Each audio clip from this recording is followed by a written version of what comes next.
UFC Fight Night, Sandhagen versus Nurmagomedov, full card prediction. I'm going to go first off and say there's a lot of cancellations. Nick Diaz got canceled due to travel issues. Abdul Karim Al-Selwadi pulled out due to an injury. Guram is now going to be fighting the featherweight, going up a weight class on short notice in Jordan Vucenic. We're going to do that prediction in a little bit. CJ Vergara, Azamat, they both withdrew, which was kind of weird. So that fight's not happening. And then Javid and Chris got moved over to August 10th. So a lot of weird change-ups and switcheroos on this card. Even Dumas versus Tiuliulin wasn't supposed to be on this card. Supposed to be on the Saudi Arabia card last time, but nonetheless, I don't know what this advertisement is. Please get it off my screen. Let me press that X so you guys don't have to look at it anymore. It's a good card that we have undefeated up-and-comers like Dudakova. We have a newcomer, former Cage Warriors champ, Jordan Vucenic. We got the GOAT, Shamil, Gaziev on the prelims. Ranked light heavyweights on the prelims as well. That's a banger. And then the main card is just all fun. Brener, Alvarez, Dern versus Godinez. We're not going to talk about this one. Marlon Vera Davison, Shara versus Mikalin, Umar and Corey to decide the next title contender after UFC 306. It's a great card. Very, very good UFC Fight Night. 13 fights. Let's get it started with 185 pounds. Sedriques Dumas and Sedriques Dumas. Did I get you? I'm just kidding. It's Denis Tiuliulin in the middleweight division, and I actually brain farted there. That wasn't me trying to make a joke. That was maybe I'm taking too much punches in sparring there. I don't know. But Denis Tiuliulin is on a 3-fight losing streak at 36 years of age. It's very clear to say that if he loses this fight, probably not going to be in the UFC for much longer. He's 1-4, has been finished in every loss in the UFC, and even outside the UFC, most of them were finishes as well. Got submitted by Jun Park, submitted by Aliaskar Kazirev, and then he got knocked out twice by Christian Leroy Duncan and Gregory Rodriguez. Those guys were able to get into those clinch positions, the ground and pound positions. Gregory ground and pounded him to oblivion, and then Leroy caught him with an elbow in the clinch. So he does have a sort of disadvantage when it comes to those close quarters where the guy's a better grappler than you. And I don't really know if Dumas is going to be the better grappler because sometimes he goes out there and his grappling just doesn't look super, super good. The Cody Brundage one, it looked pretty decent. The Josh Fremd one, it did not look very decent. So he's kind of on and off. Even the Abu Azaitar one was okay.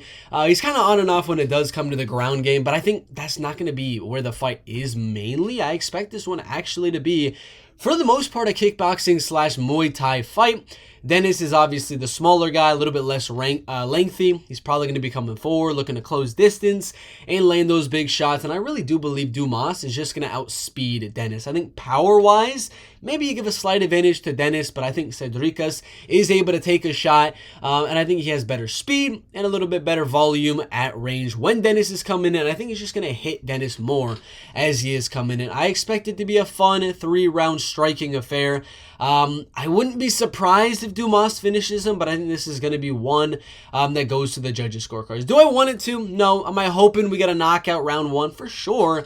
But I do think Denis's pressure is going to come in, and Dumas is just going to outspeed and move. Because if he does not move and he tries to actually knock out Denis, it's a good shot Denis could actually knock out Dumas. So he's got to play this one a little bit more safe, make it a little bit more technical, and I think Dumas could win with speed and counters at range. Prediction, Dumas by decision. Herbert and Rolando Bedoya in the lightweight division. I'm going to go out immediately and say Rolando is my first underdog of the card. He is not as tall, he is not as lengthy as Herbert, but he's a little bit bigger when it comes to actual size. He's moving down from the welterweight division where he made it really close with Beast. I'm talking Chaos Williams and Kenan Son. Kenan's a longtime veteran of the welterweight division, has fought the who's who of the welterweight division, and Chaos Williams is one of the most powerful punchers in that weight class and wasn't really able to do anything to Rolando Bedoya, and a lot of people arguably thought Rolando won that fight, and that's the first reason I'm going Rolando, because Do I think Jai Herbert can go up to the welterweight division and make either of these fights close with Chaos Williams or Kenan Song? I don't think so. Rolando was able to just out-volume the harder hitters in Kenan Song and Chaos Williams in this fight as well. I think Jai Herbert is going to be a slightly harder hitter. He's going to be the counterpuncher. He's going to be the more technical guy. But Rolando's pressure is crazy, man. I have to pull this up. Let me go on to UFCstats.com. Hopefully you guys don't leave the video as I'm scrolling through the statistics for this fight. But Rolando throws, dude, oh my freaking God, 8.7 strikes landed per minute, and he's accurate with it. He eats a lot of shots as well, which Jai is definitely gonna counter him with a few, but Rolando's cardio, his pace, his pressure, and the striking is just so good. And his chin, I mean, he got knocked down, I believe, in the Kenan Song fight. I could check that on the stats as well, but I mean, I don't think he was ever close to being finished. Yeah, he got knocked down in the fight. I don't think he's ever been really, like, completely out of it or anything. He's got a great chin. He just keeps coming forward. Even if he does get knocked down, he's going to get right back up and right back in his opponent's face. It's going to be fun. It's going to be either two things here. Jai Herbert's able to land those big shots as Rolando comes in every round or two and just use those moments to win him the rounds. Or Rolando doesn't eat those big shots, doesn't eat the crazy power shots of Jai Herbert that Jai was able to land on Ilia Topuria, and Rolando's just able to come in and eat him, and land 7 shots to that one big shot of Jai Herbert. I still can't get over the fact that he landed 8.7 strikes averaged per minute in the UFC across 30 minutes of fighting, 149 strikes in his debut. I can't even. That's insane, but it's not going to be a dominant fight either way. I don't think Rolando's going to 30-27. I don't think Jai is going to easily knock him out, but I think it's possible Jai could hurt him, and that's why this fight's very close. It's the pressure, or it's the power shots. What's going to win? I'm going to go dog for Rolando Bedoya here. What is he at right now on the odds? I think like plus 140, something like that. So my first underdog pick, Rolando Bedoya. Victoria Dudakova and Sam Hughes. At 115 pounds, the age discrepancy is a little bit. I mean, 7 years in favor of Victoria, but it's not like Sam is in her late 30s, in her 40s, or anything like that. She's kind of right in her prime of her MMA career, so it's not like you're going to say, oh, Victoria's so much younger. That's not going to play a factor. In my opinion, Victoria, same height, a little bit of a reach advantage over Sam Hughes. This is what I wanted to look at. This is disgraceful. This is disgraceful. Sam Hughes, if you're watching this prediction video, which maybe you are, maybe you're not, you need to fire some of these Tapology predictors right here. This fight should probably be 55-45 either way. I actually do believe, just like last week where I predicted Molly McCann, Bruna Brazil was going to be a lot closer than people thought and not going to be an easy win for Molly, Brazil came out and won that pretty well as a 3-1 underdog. I kind of see a similar thing very possible to happen here with Sam. As Victoria Dudakova, I'm gonna have to use these UFC stats a little bit more often, but I think Victoria Dudakova was on her back last fight. She got taken down. Yep, she got taken down once by Jinyu Frey in her last fight. She outstruck Jinyu Frey for sure.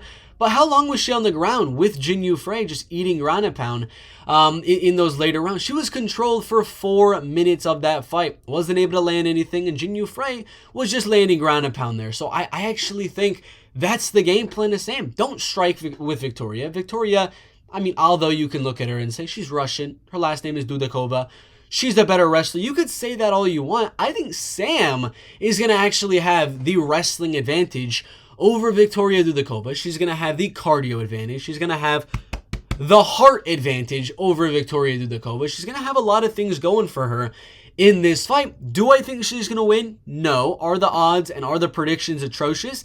Yeah, they are. I do believe Victoria is going to keep it on the feet for the most part. She also does have good takedowns and good wrestling and good grappling. But there's going to be moments where Sam for sure gets a takedown. For sure, in round number 3, I think 80% chance Sam Hughes wins round number 3. Round 1, round 2, I think are going to be very, very close because Sam is going to be putting on that pressure, coming forward, eating punches coming in. That's why I do believe Victoria is going to win.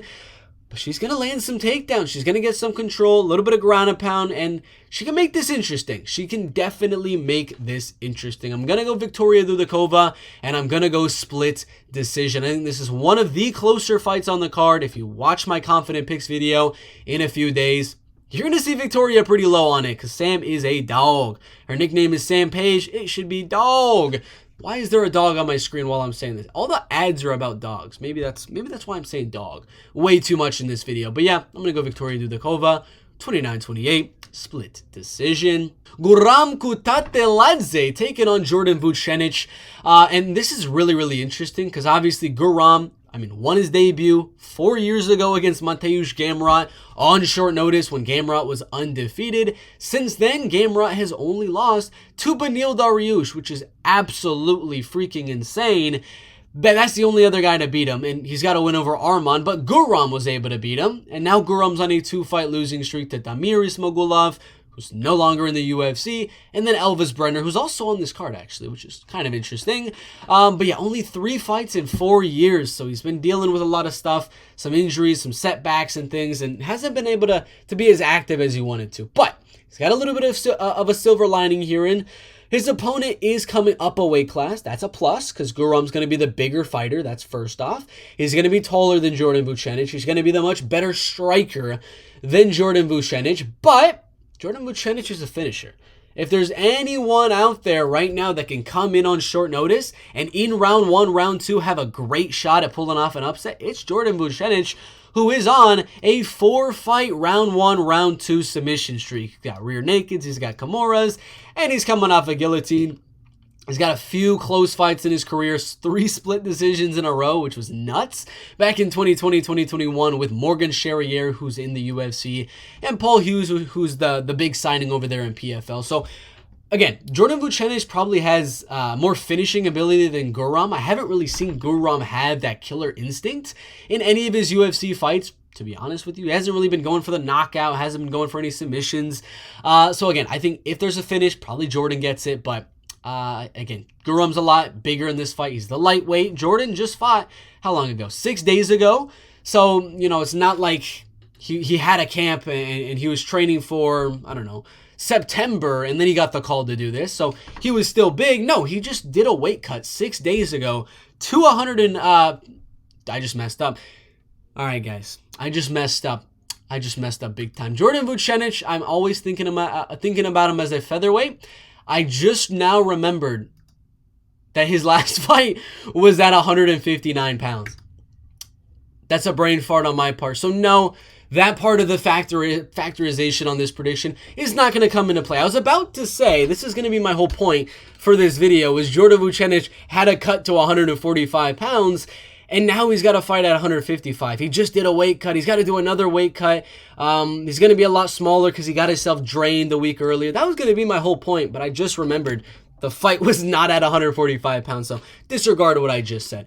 I still think Guram's going to be bigger. I still think Guram is the far, far better striker. Again, Jordan is not a striker. He's more looking to get the fight to the ground and get a submission. He doesn't have much knockout power. Guram also doesn't really have that much knockout power.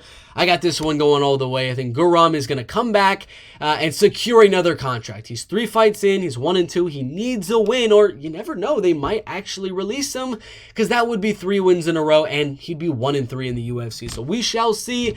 I do expect this to be fun because Jordan, at any moment, if he's losing the striking, he's going to make it interesting, going for submissions, going for the finish at all times. And Guram, we saw in the last fight, kind of wilted a little bit later on as the fight went, so maybe Jordan can put on that pressure late and have a little bit of a comeback. But personally, I got it 3-0, Guram winning every single round, outstriking Jordan Vucenic in what will be a striking match in my opinion. Guram, unanimous decision. Shamil Gaziev versus Don'Tale Mayes in the heavyweight division. Don'Tale Mayes, I think he has an even record in the UFC, 4 wins, 4 losses, then had the weird one with Hamdi Abdelwahab because what did he test positive for? I need to check this out. Abdelwahab failed drug test for, I don't know, something with USADA, but I think he lost that fight by a split decision. And he would have been on a 2-fight, 3-fight win streak if he was able to win that one. But one thing I really want to point out is everyone he loses to is top 15. like Cyril Gane, number 2, ranked in the UFC heavyweight division. Rodrigo Nascimento ranked top 15. Rodrigo Nascimento again. I don't know why they did the rematch, but he's in the top 15. And Augusto Sakai was in that top 15 for a very, very long time. Again, the only guys that were able to finish him were earlier on with Rodrigo and Cyril, like 4 to 5 years ago. Since then, he hasn't really been close to getting finished by anyone in the UFC heavyweight division. So that's what I'm kind of trying to reconcile here is, yes, he got submitted by Rodrigo Nascimento. I don't believe Shamil is going to have a submission here. He's good with the ground and pound. If he gets you to the ground, he's good at just keeping on punching on you. I don't think he will be able to do what he did on the Contender Series with the rear naked choke. And that's kind of why I think this is going to go to a decision. I don't want it to. Again, like I said on the other fight earlier, I would love a Shamil knockout win. I'd love Dante to shock everybody and go out there, catch Shamil putting on the pressure and catch him with a big right hand or a kick or something. I just think Dante's chin is very, very good. I haven't really seen him get wobbled at all in the UFC. I don't remember the last time Dante has been knocked out. He's been knocked out one time, and it was in the 3rd round on the Contender Series 7 years ago. 7 years ago. So I think this one goes all the way. I think Shamil will put on that pressure early like he always does. Come forward with the hands, with the boxing, with that pace, with that pressure. Win round number 1. I think he's going to get a little tired and try to wrestle in round number 2. I think he'll be successful with it.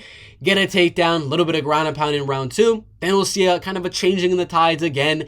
Just like the Jairzinho Rozenstruik fight and Dontel Mays, I do believe, gonna start to come back, swing the momentum ever so slightly in his favor and start landing big shots, landing to the body, trying to wear on that gas tank and the movement and the and everything of Shamil Gaziev. And I think Dante is gonna get close to a finish in round number 3, but it's not gonna be enough. I gotta go on all the way, and I got Shamil winning the first 2, losing the last one. And this is a really unpopular opinion, as 80% of people think there's gonna be a finish here.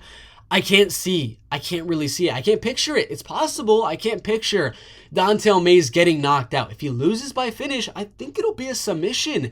If I'm being quite honest with you guys here, for Dontel Mays, I think it'll have to be Shamil landing so much ground and pound, him giving his back up, and then Shamil getting a rear naked. That's like the only way I see a finish.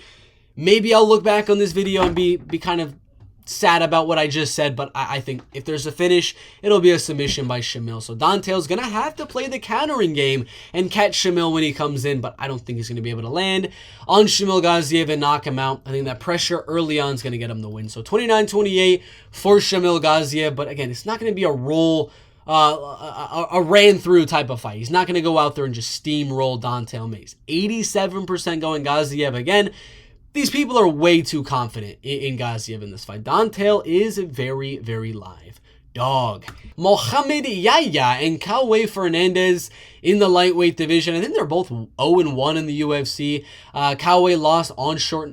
Was it short notice? I don't think it was, actually. Now that I'm thinking about it. He fought Mark Diakiese at the UFC Fight Night on November 4th. Lewis versus Almeida, and he lost it on the prelims of that card just due to getting taken down. It was the first fight of the night, and he was out striking Mark Diakiese a little bit, beating him with punches and kicks and stuff. He was beating him in the clinch as well, but Mark was able to get it to the floor, out wrestle and out grapple him. Is Mohammad Yahya going to be able to do that? No. I mean, the more and more I'm thinking about this, Mohammad needs a takedown here. I mean, I've watched his striking, and I don't think it's really anywhere near Kaue Fernandes. And again, I'm not saying Kaue has crazy good striking, but dude, Mohammad Yahya is just not on that level of striking, in my opinion. He might be able to catch Kaue. It's MMA. You could land a big shot and get a knockout, but I truly do believe Mohammad Yahya's best path to victory here is just to slow the fight down, get it to the ground some way or another, and just kind of make it boring. That's the best advice I would probably give for Mohammad Yahya. But I think Kaue, after a long camp against Mark Diakiese, training for the wrestling, training for the grappling, I mean, he's going in such a step down in competition versus a much worse wrestler and grappler here. He should have no problem keeping this one on the feet. And I think Kaue should outstrike Mohammad Yahya for 3 rounds. Maybe one judge will give a round to Yahya. So I'm going to go Kaue Fernandes 30-27, 30-27, 29-28. Staying at range. kicking Mohammad Yahya, just kind of having Mohammad come right into the kicks.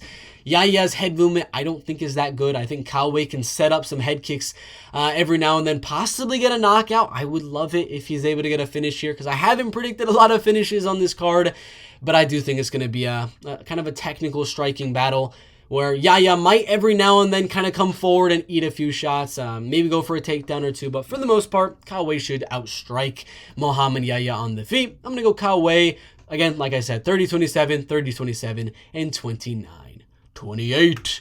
Alonzo Menifield and Azamat Murzakanov in the light heavyweight division. This is another one. I'm going to come out and say it in the first 20 seconds of this video. Don't bet Azamat Murzakanov. What are you doing if you're going to bet Azamat Murzakanov? His gas tank is a little iffy. That's one. And there's always the factor of what Alonzo Menifield's coming out. If the Alonzo Menifield that just fought against Carlos Ulberg comes out against Azamat, sure. Put all your money on Azamat Murzakanov to either counter him with a takedown as he comes in, or counter him with a punch as he comes in and knock out Alonzo Menifield. This fight, I'm going to be honest with you, it doesn't matter what Azamat comes out with, whatever his game plan is. It's kind of always the same. It's just kind of technical strike you and then kind of land some big shots here and there, possibly mix in a takedown as well, but mainly look for that big shot and knock you out. Alonzo comes in with a different game plan every time. He bum rushed you like he did in the Carlos Ulberg fight, in the Dustin Jacoby fight, playing it way too safe, getting out volume, getting outstruck, losing the fight, and then he explodes, comes forward and lands some big shots, and it's really random times. And then there's the Jimmy Crute fight where he's trying to offensively wrestle and offensively grapple. I have no idea what Alonzo Menifield is going to come out. His nickname is Atomic. It should be unpredictable because you have no idea what this man is going to do. Is he going to come out there, pressure Azamat, and just try to get the round one knockout? Is he going to make this a technical striking fight? Is he going to offensively wrestle Azamat? I honestly don't know. I think more times out of 10, whatever Alonzo does, I still think Azamat has the path to victory to beat Alonzo. I would personally say for Alonzo Menifield, the best way you're going to beat a guy like Azamat is to make it slower, make it a more technical fight, and counter Azamat as he comes in. He's not as tall as you. He's not as lengthy as you. Make it technical. It's not what the fans want. I know. Maybe that's why you're bum rushing. You're doing it for the fans. But you have to do that. You're 2 inches taller than Azamat. You have a 4.5-inch reach advantage over Azamat. Make it technical. Stay on the back foot. Come in every now and then with a 1 or 2 punch combination. Come right back out. Stay away from the power of Azamat Murzakanov and continue to do that. If you hurt Azamat, I'm sorry to say, don't go for the finish because you are way too comfortable with as soon as you see some glimmer of hope for a finish, you come right into that fire with your chin up and your arms swinging, and you could very well get knocked out, especially by a KO machine type of guy. And Azamat Murzakanov, who's got knockouts in literally every one of his fights, and even the decisions, he's able to rock his opponents, at least in some portion of those fights. So I see there being a huge path to victory for Alonzo. That's again why don't you dare put money on Azamat. There's so many ways to win for Alonzo. One of them 100% being making this very technical, using the height, using the reach. I actually don't think he's going to do it. It's in Abu Dhabi. They're probably going to be booing Alonzo. He's probably going to be wanting to cater to the fans and things like that. Again, stay away from this fight. It's too weird. It's too weird. What is Alonzo gonna do? I'm gonna go Azamat Murzakanov to win by knockout. I think Alonzo's gonna be dumb. I mean, his IQ is just all over the place. Sometimes it's 200 IQ, sometimes it's 4. We shall see. And again, what is this? 84% to 16. Horrible tapology. Should be 55 Azamat, 45 Alonzo. What are you doing? But I'm going to go with Azamat Murzakanov to catch him in round number 2. I think Alonzo's going to come in. This is my actual prediction here. Not just my advice to Alonzo. I think Alonzo's going to make it technical in round 1. It's going to be really close. Could go either way. And round number 2 is going to be that round was too close. Then he's going to bum rush. Then he's going to come in, try to land some big shots, get countered, and get knocked out. I had Azamat round 2 TKO. Don't bet this fight. There's other fights to bet on, please. Don't bet this one. Joel Alvarez and Elvis Brener in the UFC's lightweight division. Such a close fight. Tapology's 58% Alvarez, 42% Brener. Just exactly as I was expecting it. That's kind of what the odds are having it as well. Joel, I would say, hits harder than Elvis Brener. Let's go through like every factor here. Joel hits harder. Elvis Brener lands more volume. Elvis Brener probably has more cardio, I would say. Elvis Brener pushes a little bit more of a pace on the feet. Joel has a better submission game. Joel is a better finisher on the ground. Elvis is a better finisher. I don't know if he's a better finisher on the field. I'm gonna keep that one to Joel. So if there's a finish here, I think it's Joel. That's what I'm gonna go for there. So again, knockout power, Joel. Submission ability, Joel. Finish ability, Joel. Volume, pressure, cardio, all going to Elvis Brener. Offensive wrestling, I'd say goes to Elvis Brener. Defensive wrestling, neither guy is like super top tier in defensive wrestling. Joel kind of welcomes it because he's got such great jiu-jitsu on the bottom. But Elvis is good wrestling as well offensively. So I actually don't know. This is one of those fights where there's so many avenues to where it could kind of play out. I mean, it could be a 3-round striking affair where if it is 3 rounds of striking, I'd have to lean Joel Alvarez for the simple fact I think he hits a lot harder than Elvis Brener. I think he'll land better and bigger shots onto Elvis. Elvis is a lot smaller in height, a lot smaller in reach, and he's going to have to come forward and he's going to have to eat punches coming in on Joel. So I think there'd be a slight edge if it is a 3-round striking fight for Joel Alvarez. There's another kind of scenario this fight happens in where, Joel's out striking him on the feet a little bit, very, very closely, and Elvis goes for a takedown, gets submitted by Joel Alvarez. Obviously, Joel, very, very good when he's in that bottom position, in that guard, and able to work some submissions off bottom. That's another avenue this fight could go. The other avenue, and I think these are the only 3 avenues pretty much this fight will really go. The last avenue is Elvis is able to keep it really even on the feet. Again, maybe he's losing in the striking because I think he is a little bit worse because of the power and because of the knockout ability of Joel. The other factor is, can Elvis get those takedowns and not get submitted? That's the big thing here. It's not the striking. It's not the knockout power of Joel, because I don't think Joel's knocking out Elvis. Elvis has a pretty good chin, in my opinion. It's really, can Elvis get takedowns, which I think he can, and can he fend off submissions? And first thing is first, he's actually a grappler. He is actually a grappler. Everyone's watching his Guram knockout, his Kenan Krzyzewski knockout, and thinking, well, dude's a striker. He has a buttload of arm bars, a bunch of rear nakeds on his record. He actually, before joining the UFC, was really looking for the fight to go to the ground and get an early submission over a lot of his opponents.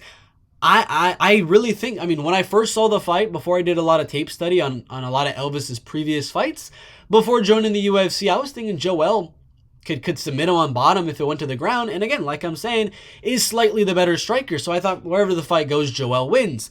But the more and more I'm thinking about it, I think Elvis might be comfortable on the ground with Joel. And I think he could be able to defend submissions, fend them off, and just land ground and pound. Maybe attempt submissions of his own as well. Again, he's got good arm bars. He's got good rear nakeds. So I think it's going to be a close one. I think on the feet, it's going to be really, really fun. And on the ground, I think it'll be pretty fun as well. But I think Elvis, that's going to be the factor again. Keeps it really, really even on the feet, but mix in takedowns, at least 1 per round, and is able to get on top of Joel. Fend off submissions, ground and pound, very close fight. I'm not confident. This is literally, like I said, really close on the Tapology, really close on the betting odds. Flip a coin, baby.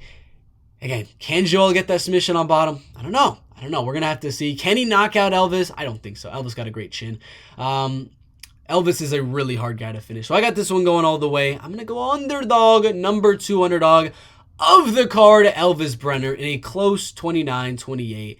Maybe split decision, maybe unanimous. I don't even know, man. Very close fight. Mackenzie Dern and Lupita Godinez in the women's strawweight division. This is my 3rd underdog of UFC Abu Dhabi. We got 3 of them this week, baby. Let's go. She's a little bit smaller, a little bit less lengthy than Mackenzie Dern. That's first off. Age-wise, doesn't matter. They're both pretty much the exact same age. But what I want to get into, they had pretty much the same amount of experience as MMA fighter. Mackenzie's probably fought the better fighters overall. But let's go into technical factors here. Striking, who's better? Lupita, obviously. Power, Lupita's got the advantage. Volume on the feet, Lupita's got the advantage. Chin, Probably Mackenzie Dern, but you know she gets knocked down every single fight, but somehow she's able to get right back up. But we haven't really seen Lupita get knocked down in any of her fights. So Chin, I don't actually know. Again, Mackenzie got knocked down a lot by Jessica Andrade and Amanda Lemos and things like that. So I don't know. Chin could honestly go either way. We just haven't seen Lupita tested. But striking, Lupita takes to striking all day. She's got better power, better boxing, better pressure, better volume. I mean, if this is 3 rounds of striking, Lupita wins it easily. And if we're looking at her last, let's go like 6 or 7 fights in the UFC, she fought Cynthia Calvillo, Emily Ducote, Elise Reed, Tabitha Ricci, Verna Jane Liroba. If you're looking at a lot of these names, a few of them recently have been more of wrestlers and grapplers in the women's strawweight division. People that are trying to get Lupita Godinez to the ground, take her down and dominate her there.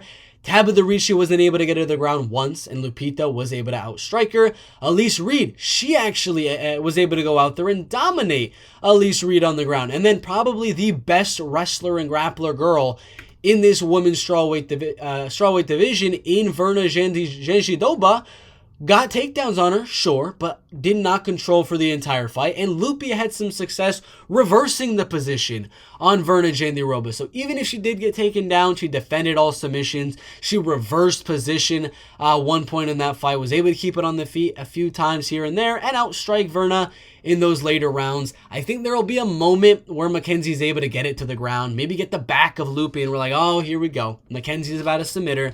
Lupi's got great submission defense. She'll defend 90% of these takedowns. I think she'll get taken down once, and I think that's going to be the round that Mackenzie Dern's able to win. But all the other rounds, I think Lupita just defends. Defends all of the takedowns, again, except for one. And I got Lupita outstriking Dern on the feet and winning a close 29-28 decision in the women's strawweight division. And let's check rankings really quick before we end this one. She's at number 10. This will be number 7, so to put her right back into the mix of things in the women's strawweight division, in that upper echelon of the top 10. Tony Ferguson and Michael Chiesa. I didn't want to make this prediction because I don't want this fight to happen. I'm hoping the fight gets canceled before I press upload on this video, because I don't want to upload it. I don't like this fight at all. Tony should be fighting Nick Diaz. Michael Chiesa should be fed to the wolves, and he should probably fight, I don't know, Renat Vakardinov or someone like that, just to build their name off of Michael Chiesa. But no, we're not building Tony Ferguson's name off of anyone else. Give him Nick Diaz, legend versus legend. Put it as the feature fight of a UFC pay-per-view. I don't care. Don't give a Michael Chiesa up a weight class in Abu Dhabi. That's horrendous in my opinion. So I do believe Michael is going to be a little bit bigger here. When Tony does go back up to welterweight, he starts to look a little bit flabby. I'm going to be straight up with you guys. His body starts to look really, really out of shape.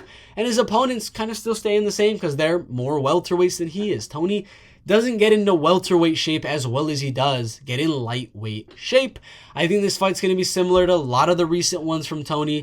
The Benil Dariush fight, the Charles Oliveira fight, the Paddy Pimblett fight. I think they're all going to be similar to that, where they're going to be pretty even in the striking. Maybe he'll get rocked on the feet or something like that. Maybe he'll land a crazy shot or two. But in the end, his opponent's probably going to take him down, and they're probably going to grind him there. While Tony's looking for submissions, looking for triangle chokes, looking for elbows on bottom, looking for darces, and all sorts of crazy submissions on bottom. He can go for all of those submissions he wants, and I still think Chiesa will be able to defend, control, and win this one. Just controlling, ground and pounding, and fending off those submissions. But the reason I have a little bit of faith in why the UFC made this matchup, the literal only reason and the only credit I'm going to give the UFC for making this matchup is Chiesa is so susceptible to the darce. That's it. He got darced by Luque. He got darced by Kevin Holland. I could look back to a few of his other fights earlier in his career. Let's go. Jorge Masvidal, his first ever loss also was a darce. He's one guy where if we're looking at where he loses fights, he's only lost one decision, has been submitted 5 times, and only knocked out once. Tony's not knocking him out. The only reason, again, the only credit I'm giving the UFC here is Chiesa is very submittable. He's very, very submittable. If there's anyone that could go out there and do it, I'm not going to say it's Tony Ferguson, but Tony's got a shot. He's the darce guy. Chiesa is the guy that gets darce. So That's the only real viable option for Tony, is to keep it even on the feet, have Michael Chiesa go in for a sloppy takedown, and catch him with a submission in round 1, round 2. That's, again, the only credit I'm giving the UFC here, but I don't think he'll get that submission. I think it'll be a grinding, kind of boring decision. Tony might cut him open with an elbow on bottom, so maybe a 29-28. I don't know, but I'm going to go Chiesa by decision. In the UFC, he's not lightweight. Again, he's going up to welterweight division, Ferguson and Chiesa. Marlon Chito Vera taking on Davis and Figueiredo. I love this matchup. I'm going to be straight up with you guys. A lot of people wanted to see Petr Yan and Marlon Chito Vera. Those are the two like slowest starters in this bantamweight division. I did not at all like that matchup, but this one's fun. Davison is a good striker as well. He's got a lot of power at the flyweight division. Hasn't translated like a crazy amount up in the bantamweight division, where he's kind of turning into more of a wrestler and grappler. But Marlon just lost for the belt. He got 50-40 forward against Sugar Sean O'Malley. Ate the most freaking huge knee ever known to mankind by Sean O'Malley, and he's going down in the rankings as he should to fight Davison Figueiredo, and what I do think will go to a decision, because again, how is Davison going to knock out Marlon? He's going to have to bring like a sledgehammer in there or something, because this dude, he's a scouser. He don't get knocked out. He's never been submitted. He's never been knocked out. So if there is a finish here, probably going to have to be kind of like that Brandon Moreno finish where, you know, he gets a doctor stoppage due to the eye injury. Maybe he cuts open the eye of Davison Figueiredo. If there's a finish here, it's going to be Marlon Chito Vera. But again, Marlon's not a finisher either. So this one is going to go all the way. It's going to be 3 rounds of pretty fun striking, in my opinion. I'm just kidding. I thought, you must have thought I was dumb. No, it's not going to be 3 rounds of fun striking. Davison is going to wrestle again. Like I said, he's turning into a wrestler, training with Henry Cejudo. He's won in all of his fights to end up on the mat at one point or another. He was losing the striking, actually, which I thought was super interesting, against Cody Garbrandt. He was losing on the feet, and I believe lost round 1 against Cody Garbrandt in that fight, but was able to come back in round number 2 by getting the takedown, getting the back of Cody Garbrandt, and he was able to submit him. The Rob Font fight, he landed 4 takedowns, had a lot of control on it. He attempted 5 takedowns on Garbrandt as well after losing round number 1. Going to be a huge factor here. So that's pretty much it. If it stays on the feet, Davison is not as big, he's not as lengthy as Marlon Chito Vera. He's more of a counter guy, but sometimes he will pressure forward and try to land the big shot. Not going to matter. It's not like you're going to hurt Marlon Chito Vera. So if it does stay on the feet, I would say Marlon wins round 2 and wins round 3 and coasts off to a nice 29-28 decision, landing a little bit more volume in the striking than Davison Figueiredo. Maybe landing a big shot here or two, maybe cutting up Davison. Again, if it stays on the feet, I'm going Marlon Chito Vera. But you just got to know Davison's going to come out there with another wrestling-heavy game plan.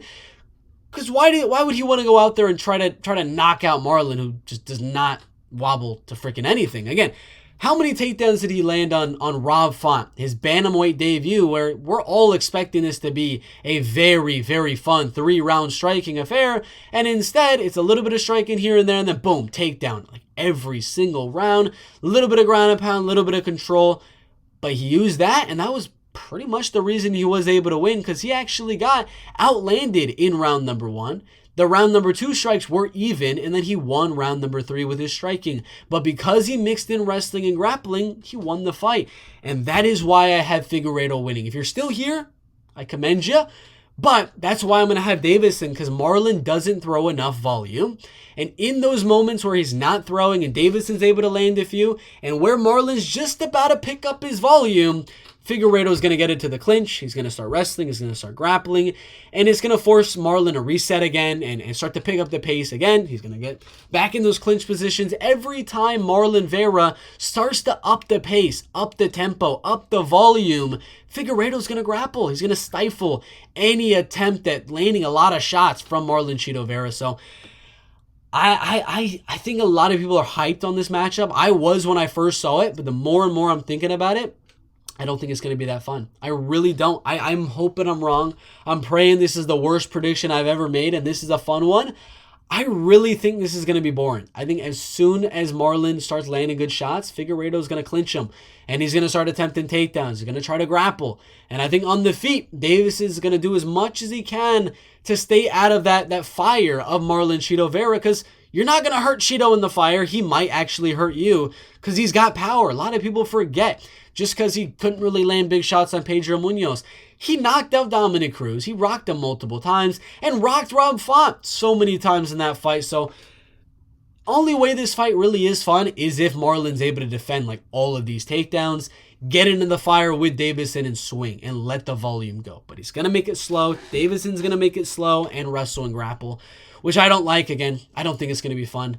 I think a lot of people are hyped on it. I'm actually not. I'll still watch it. It's a former champion versus a former title contender. I'm definitely interested in the matchup, but I'd say probably a 40% chance this is going to be a 3-round fun striking affair. 70% chance there's going to be a lot of wrestling. But Davison, I'm going to go 29-28. I think one of these rounds, Marlon will hurt Figueiredo. That'll be the round he wins. Close fight at 135 pounds. Nurmagomedov and Mikhail Shalavna. In the middleweight division, I always get in trouble with this name. Oleksiej Kuzuk. Oh my gosh. Me being an American does not help this at all, but they're both similar ages here. A little bit of a height advantage for Shara, a little bit of reach for Mikhail, but none of that's really going to matter. Age, height, reach is all pretty similar here. What is going to matter is Mikhail is more of a boxer, more of a puncher, and Shara is more of a kicker. Neither guy's looking to go out there and wrestle and grapple and take the other guy down. This is a classic, not striker versus grappler, but boxer versus kickboxer. The boxer, in Mikhail Oleksiejczuk, is going to be coming forward. He's going to be coming with the boxing combinations, with the volume, with the pressure, and I think that's going to be his downfall. Do I think he'll get knocked out by Shara? No. Mainly when he's getting finished recently, it's Kaue by submission, Michel Pereira by submission, Kevin Holland by submission. Shara doesn't really have that in my opinion. So I do think Mikhail's just going to keep walking into a lot of counters from Nurmagomedov. That jab and move of Shara, the quick snapping head kick of Shara, the body kicks, the teeps of Shara, the question mark kicks, all sorts of crazy strikes. I think this will be fun. I think this one will be fun. But it's only going to be fun if Mikhail does what he usually does, comes forward, puts on the pace, pressures, and walks into the fire, which I think he will. Mikhail is that type of guy. He's going to walk into that fire and look to land on the chin and knock out Nurmagomedov. But don't sleep on Mikhail.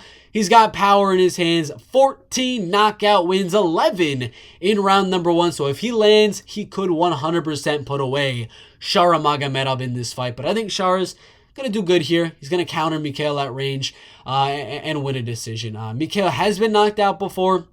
It was only one time, and it was back in 2014. That was 10 years ago. Yeah, that's the last time he got knocked out. And I mean, Shara almost didn't knock out Antonio Tricoli. He didn't knock out Bruno Silva. He decisioned this random guy on the regional scene, Mikhail Ragazan. I don't think there's a finish here. I think it'll be exciting. I actually think this is a very, very fun fight. 3 rounds of countering from Shara, pressure from Mikhail. Gonna be a fun one. I got Shara 30-27 unanimous decision. Maybe like one knockdown. Maybe a 30-26. If he's able to knock down and almost hurt and land something big on Mikhail. But overall, 30-27. Shara Magomedov. Corey Sandhagen and Umar Nurmagomedov in the main event, 135 pounds. It's an underdog pick. It's an underdog pick. I don't understand it. I don't get it. Umar's at minus 250 here, as you can see on Tapology. But on the betting sites, he's at minus 300 now.